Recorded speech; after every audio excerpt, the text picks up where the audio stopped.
Greetings, class 8 children. So, today we are here with our next chapter, chapter number 2, microbes or the microorganisms, friends or foe, under biology. See, children, in this chapter we'll be covering various microorganisms. What are the types of microorganisms, who discovered them, how they are beneficial or harmful to us, and so on and on. First of all, when I am going to start up this chapter, I want that the term microorganism should be clear to you. Now, see, children, wherever you are sitting or standing, you can see a number of things are visible to you. Let it be a table, a pillow, a bed sheet, a mattress, a chair, a glass of water, television, or whatsoever, your headset. These all are visible, so they are not microscopic or microorganisms, but those living creatures which are not visible to you with your naked eye, जो आपको सिर्फ अपनी आंखों से नहीं दिखते हैं, वो living organisms, they are micro organisms. When we are in need of a microscope to observe certain organisms, they are referred to as microorganism. I'm going to cite an example of a very day-to-day thing. See here. Here are two pictures. The first one is a packet of bread, a set of bread, and one of the topmost loaf of the bread, you can see that it has been infected by something. Now, what is this something? If any one of you leaves a wet chapati, bread, or a leather shoe in a damp place, एक सीलन वाली जगह में छोड़ दें for few days in summers and hardly 1 day or 2 day in rainy season, what you will see, such type of structures developing on that shoe or the chapati or the loaf of bread. Now, what is this? This is a fungus. And how it is spreading? You need to look on this black diagram. What is it? This fungus, when looked through the microscope, it gives this appearance. It is having the spores. The orange colored portion is the sporangium, which is surrounded by number of spores. और यही वो spores हैं जब उनको एक proper favorable condition मिलता है, ये हवा में float कर रहे हैं spores जो transparent से हैं outside the orange region. जब इनको favorable conditions मिलती हैं, means proper temperature, water, सब कुछ, then they start growing and produce the fungus, and hence the appearance will be this green patches. और इसमें millions of fungus होगी in these small green patches. Moving on further, types of microorganisms. See, basically children, we have 4 types of microorganisms: bacteria, fungus, protozoans, and algae.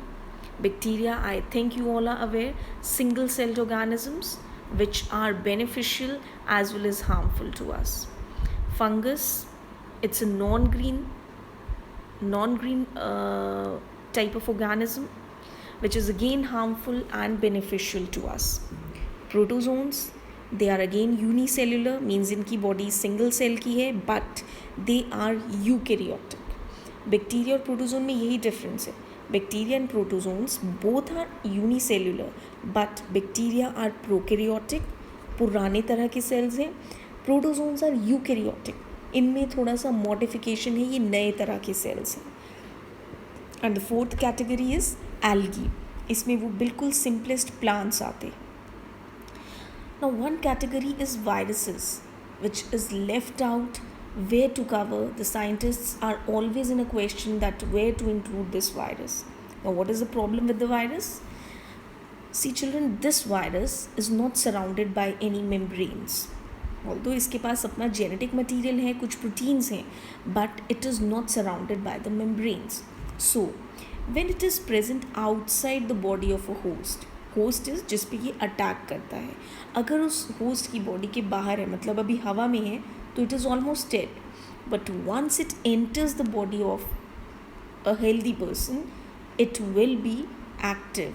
ये उस host के sales के अंदर घुसकर उसी की मशीनरी को यूज़ करके अपने वायरसेस को प्रोड्यूस करेगा. सो this is a virus. So since outside the body it is dead, so we almost consider that yes, it is dead. but when once it enters the host, it turns out to be living. So we are not including this virus into these four categories of the microorganism. Now, little bit more description of these four categories. You can see here in the picture. In the first picture, I have shown you number of different types of bacteria. Yes, how many types of microorganisms are there? Four. The first type is bacteria, and there are, I don't know how, thousands, millions of bacteria are there existing in our environment, and few of them I have cited over here. No need to say their names. You can see the picture and little bit you can recognize them from the picture. Then is the fungus. Under fungus I have taken the picture of yeast, जो कि हम अपनी daily life में use करते हैं जब भी कोई भटूरे बना रहे हैं, और something where we need little bit raising up of the dough. Bread में यूज़ करते हैं, वाइन्स, अल्कोहल्स बनाने में. So this is the yeast. Next, protozoan. Right now I told you they are unicellular organism, मतलब इनकी body एक single cell से बनी है, बट इनकी जो बॉडी है it is little bit modified. इसमें कुछ स्पेसिफिकेशंस हैं in comparison to the bacterial primitive cell. And algae, you all must have seen this algae. It's floating, it's covering the water bodies in which stagnant water is there. जहाँ पे stagnant water होता है वहाँ पर ज़्यादातर ये algae green color की काई मिलती है. So this is algae, जिसमें कुछ unicellular हैं, कुछ multicellular organisms होते हैं, and they are coming under the plant kingdom. तो ये plants की category में आता है. Next, now again and again you must have heard in your lower classes also that where do these microorganisms live. Although these microorganisms are, children mind it, ubiquitous. They are ubiquitous, means present at each and every place. कोई ऐसी जगह नहीं है जहाँ पर ये नहीं है. बट ये कुछ ऐसी माइक्रो ऑर्गेनिजम्स हैं जो ऐसी जगह पे भी सर्वाइव कर रहे हैं जहाँ पर हमें लगता है that it is very very difficult. For example, some of the microbes they are surviving in hot springs. Hot spring क्या होता है? जहाँ पर नेचुरल हॉट वाटर बाहर आ रहा है, बहुत ही हॉट स्टीम बाहर निकलती है. These hot springs are majorly near to the volcanic eruptive areas. जहाँ पे volcanoes आते हैं उसी एरिया के आसपास जो पानी है वहाँ पर hot springs बनते हैं. तो some of the microorganisms, example sulfobolus, I have mentioned over here, ये उस पानी में रह सकते हैं. ये sulfobolus जो है ये up to 90 degree of temperature it can survive. Why?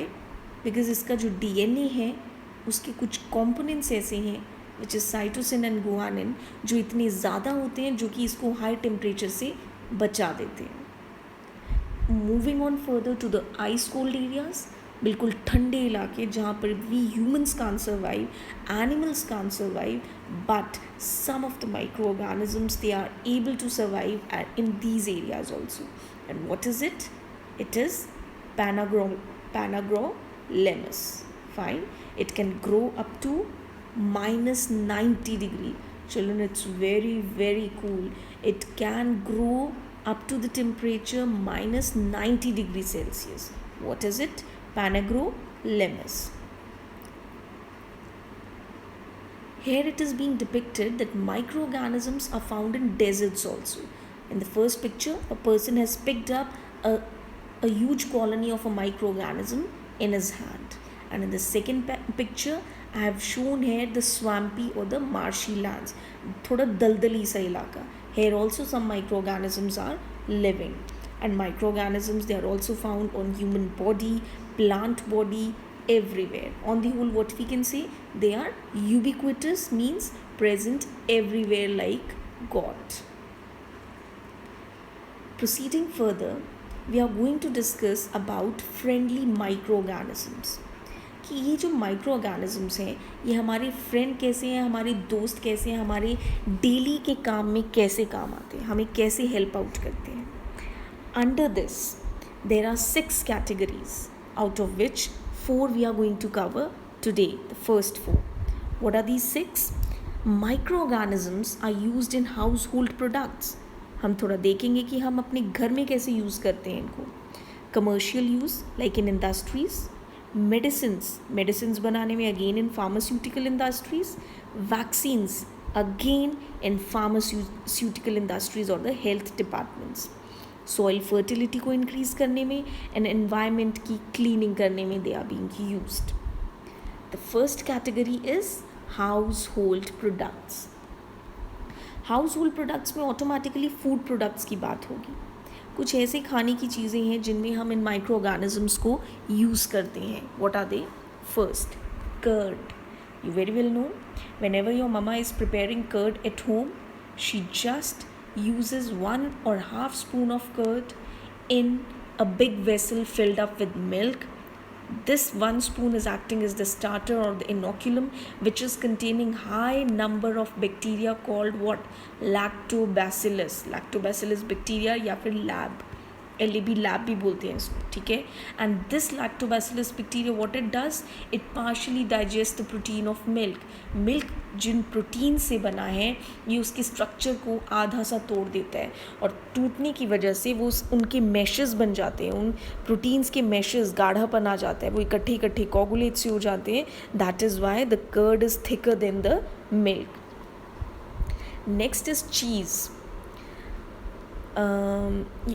Some of you, not all, must have tasted these two types of cheese. One is your Swiss cheese and the second is Roquefort cheese.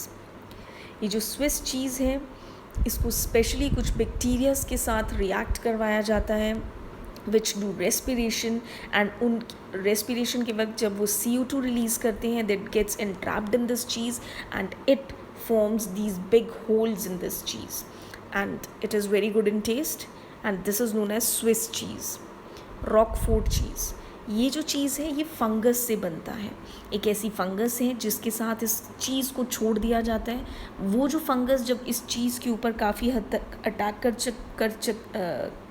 कर जाती है, then this cheese is taken out and after the testing and all other procedures it is circulated in the market. And this second cheese is Roquefort cheese. The third category, children, bread, जो हम I think almost day or the next day or the other day we are consuming it. तो ये जो bread है इसको बनाने में role है किसका? Yeast. Again a fungus. Yeast is a fungus. इस yeast से ये bread को हम बनाते हैं. How? There's an activity also to depict this. You need to conduct this activity. What we do, we take some flour, आटा या मैदा, we dissolve some sugar in it, including warm water and yeast. These are the 4 things we add. Then we knead the dough. हम आटा गूंथते हैं and finally leaving it for few hours. What we see after few hours, that the dough जो आटा है वो थोड़ा फूल गया है. So that is what? That was the action of yeast by its anaerobic respiration. Anaerobic respiration में उसने carbon dioxide release की जिसको जगह नहीं मिल रही थी आटे में से बाहर निकलने के लिए, तो इसलिए वो आटे में ट्रैप हो गई और आटा फूल गया. सो this is it and I want that you should perform this activity and send me the pictures in the form of a PPT on my personal number. Next, the second help the microorganisms are providing to us is they are helping in industrial products. कुछ industries को help करते हैं जैसे कि brewery की industry. Brewery is जहाँ पर wine alcohol बनता है. तो वहाँ पे क्या किया जाता है? मोलासेस, कुछ प्लांट्स लिए जाते हैं लाइक वीट, बार्ले, राइस या क्रश्ड फ्रूट्स, इनको लिया जाता है. इनके ऊपर ईस्ट को, again east, just see children how many times it is being used. Again this yeast is left over that those plants or the fruits. कुछ दिनों उधर छोड़ा जाता है या few hours depending on the weather conditions. फिर क्या देखा जाता है? After some time, the few hours or the days, we see कि वो जो बार्ले वीट था जिसके ऊपर ईस्ट ने एक्ट किया उसमें से अब कुछ अल्कोहलिक स्मेल आ रहा है. And that is the process fermentation. What is fermentation? Conversion of sugar into alcohol due to anaerobic respiration. Oxygen की एब्सेंस में जब कोई माइक्रो ऑर्गेनिज्म शुगर को अल्कोहल में कन्वर्ट करता है, this is known as fermentation, and this yeast is used for the production of wine, alcohol, and vinegar. Now, who discovered the process of fermentation? It is Louis Pasteur in the year 1857. You need to learn these. The third category is medicinal use. How these microorganisms are helping in the field of medicine. जब भी हम medicine की बात करते हैं, a term antibiotic, it is being used by even a lemon. एक normal आदमी को भी पता है एंटीबायोटिक खानी है, बट क्यों खानी है वो उनको नहीं पता. First of all let us clear कि ये एंटीबायोटिक्स होती क्या है. एक्चुअली जो रिसर्च एरिया में साइंटिस्ट होते हैं वो कुछ माइक्रो ऑर्गेनिजम्स को पकड़ते हैं. वो जो माइक्रो ऑर्गेनिजम्स हैं वो कुछ केमिकल्स रिलीज़ करते हैं. अगर वो केमिकल्स हमारे लिए यूज़फुल हैं, हम उनको कलेक्ट करते हैं केमिकल्स को और उनको नाम दे देते हैं एंटीबायोटिक. अगर वो जो केमिकल्स हैं वो किसी और माइक्रोब को ख़त्म कर देते हैं. Are you getting my point? Antibiotics are the chemicals released by some microorganisms which can kill the other microorganisms. Some of the examples of the antibiotics: streptomycin, tetracycline, erythromycin, which are produced by few bacteria or the fungus. Now, first time when the antibiotic was discovered, it was in 1929 by the scientist Alexander Fleming. और इनसे by chance discovery हुई थी. Actually this Alexander Fleming scientist, he was working on a bacteria named as staphylococci. First picture में आप देख सकते हैं, ये एक पेट्री डिश शेयर की है मैंने. Petri dish I will show you when the school reopens. This is a glass, this is made up of glass like a small plate. It's a laboratory apparatus. In this petri dish he had made a culture जिसमें कि वो bacteria को grow करने दे रहे थे. Study तो वो स्टैफिलोकोकाई bacteria को कर रहे थे, बट उन्होंने क्या देखा. See children, in this picture you can see ये जो छोटे छोटे वाइट वाले डॉट्स हैं, है ना, on the bottom of this slide, these are the colonies of staphylococci. And जो एक बड़ा सा टॉप में वाइट कलर का राउंड स्ट्रक्चर है, दैट इज़ अ मोल्ड और अ फंगस. अब फ्लेमिंग ने नोटिस किया कि ये जो वाइट सा कुछ है, कोई चीज़ है, ये जैसे जैसे ग्रो कर रही है, इसके आसपास मेरी जो बैक्टीरिया की कॉलोनीज़ थी वो सब वैनिश हो रही हैं, वो ख़त्म हो रही हैं. तो इन्होंने ये आइडिया लगाया कि ये जो, फर्स्ट ऑफ ऑल इन्होंने चेक किया कि ये है क्या. He said that this is a mould और अ फंगस. फिर इन्होंने कहा कि ये जो फंगस है, it is releasing some chemicals जो इस बैक्टीरिया को ख़त्म कर रहे हैं. ठीक है, जो बैक्टीरियाज इस मोल्ड से दूर थे, दे वर सर्वाइविंग, उनकी colonies you can see here, they are flourishing.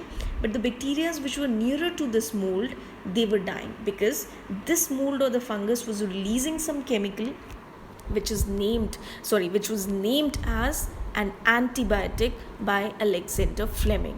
और उन्होंने क्या नाम दिया इस एंटीबायोटिक को? It was penicillium. It was penicillium, the first antibiotic discovered by Alexander Fleming.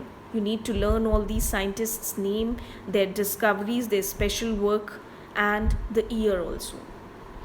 Now see children, antibiotic कुछ लोग ऐसे ही कंज्यूम कर लेते हैं without the reference of the doctor कि अगर हल्का सा फीवर है तो एंटीबायोटिक खा लिया समथिंग.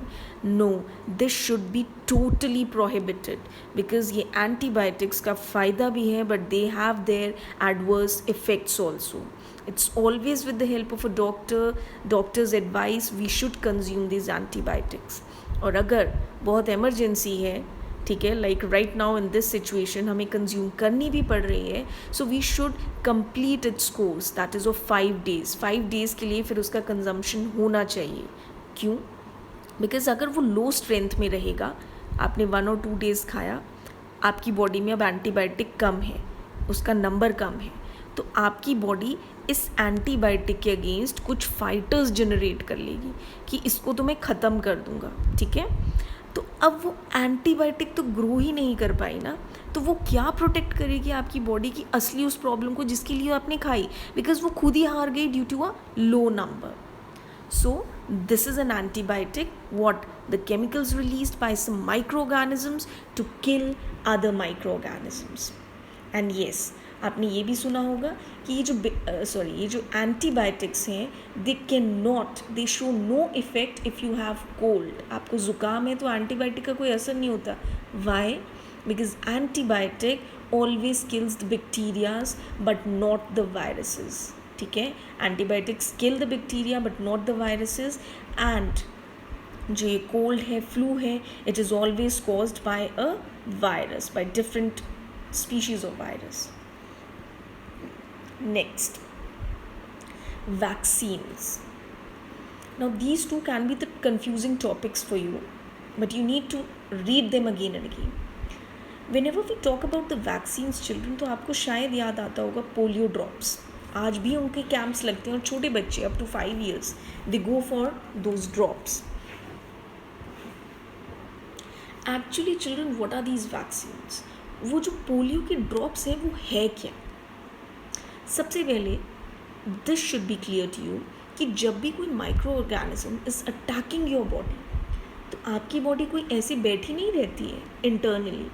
सपोज कोई micro organism has entered through the nose और the mouth inside your body. Now your body will produce an army of proteins. एक आर्मी प्रोड्यूस करेगा किसकी? एंटीबॉडीज़ की. Minded children, I am using the term antibodies here.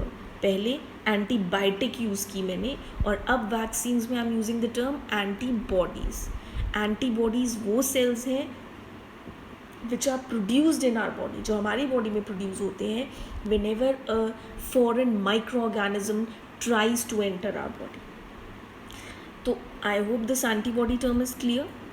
तो जब ये आपकी body में कोई सपोज कोई वायरस एंटर कर रहा है या कोई बैक्टीरिया एंटर कर रहा है, वो बैक्टीरिया अंदर जा ही रहा था कि हमारी बॉडी में बहुत ज़्यादा एंटीबॉडीज़ रिलीज़ हो गए थे उस बैक्टीरिया के लिए और उन्होंने उस बैक्टीरिया को ख़त्म कर दिया. अब फ्यूचर में उस सेम बैक्टीरिया का अटैक भी हो सकता है, तो उसको प्रिवेंट करने के लिए हमारी बॉडी में कुछ मेमोरी सेल्स जनरेट हुए जिन्होंने ये याद रखा कि ये जो बैक्टीरिया था इसका ऐसा स्ट्रक्चर है और हमें इस बैक्टीरिया के खिलाफ बहुत सारी एंटीबॉडीज़ ऑलरेडी बना कर रखनी है इन द बॉडी.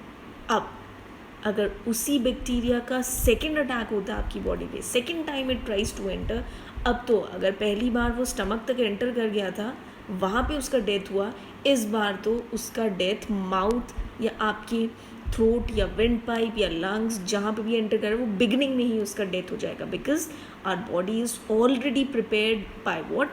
आर्मी से प्रिपेयर्ड है. कौन सी army? Antibodies, the fighter cells. Now coming back to the point, vaccines, polio drops वाली. अब वो क्या है एक्चुअली, उन ड्रॉप्स में ऐसा क्या है कि हमें पोलियो नहीं होगा, बच्चों को पोलियो नहीं होगा? एक्चुअली उस वो जो ड्रॉप्स हैं 1 और 2 ड्रॉप्स जो दी जाती हैं उनमें होता है पोलियो का ही वायरस. बट कैसा virus? Either it is dead और इट इज़ वीक. जो रिसर्चर्स हैं वो उस वायरस को या तो डेड कर देते हैं या उसको वीक कर देते हैं और फिर उसको इंड्यूस किया जाता है आपकी बॉडी में. अब पोलियो ड्रॉप्स जो अंदर गई उनमें है पोलियो का वायरस. वो वायरस अंदर जा रहा है विच इज़ वीक और डेड. ठीक है, वो आप पर अटैक नहीं कर सकता. बट आपकी बॉडी ने सेंस कर लिया कि कुछ तो फॉरेन बॉडी आई है बॉडी में. ठीक है, तो इमीडिएटली एंटीबॉडीज़, ठीक है, एकदम इमीडिएटली विद इन सेकेंड्स में नहीं, इट टेक्स टाइम. थोड़ी ही देर में आपकी बॉडी में इतनी ज़्यादा एंटीबॉडीज़ बन जाएंगी उस पोलियो ड्रॉप के ख़िलाफ़, उस पोलियो वायरस के ख़िलाफ़, कि अगर असली में भी in reality the polio virus attacks your body is already prepared. आपकी बॉडी में इतने एंटीबॉडीज़ बन चुके हैं कि वो पहले ही उस पर हावी हो जाएंगे and polio will not happen to that particular child. And yes, again the memory cells will be generated, ताकि अगर फ्यूचर में काउंटर अटैक होता है तो yes, those memory cells will immediately guide their cells to release all those antibodies which were prepared earlier to kill that microbe. इसी methodology के help say some diseases like polio and smallpox, they have been completely eradicated, completely removed from our country. And बहुत सारी चीज़ों की vaccine दी जाती है like DPT, diphtheria pertussis, tetanus, ठीक है, या ट्यूबरक्लोसिस, स्मॉल पॉक्स, हेपेटाइटिस, कई चीज़ों की वैक्सीन दी जाती है आजकल to younger children. Next, now who developed the first vaccine? The vaccine for smallpox, it was developed by the scientist Edward Jenner in the year 1798. This is the third scientist now. That's all for today, children. Please prepare the topic well.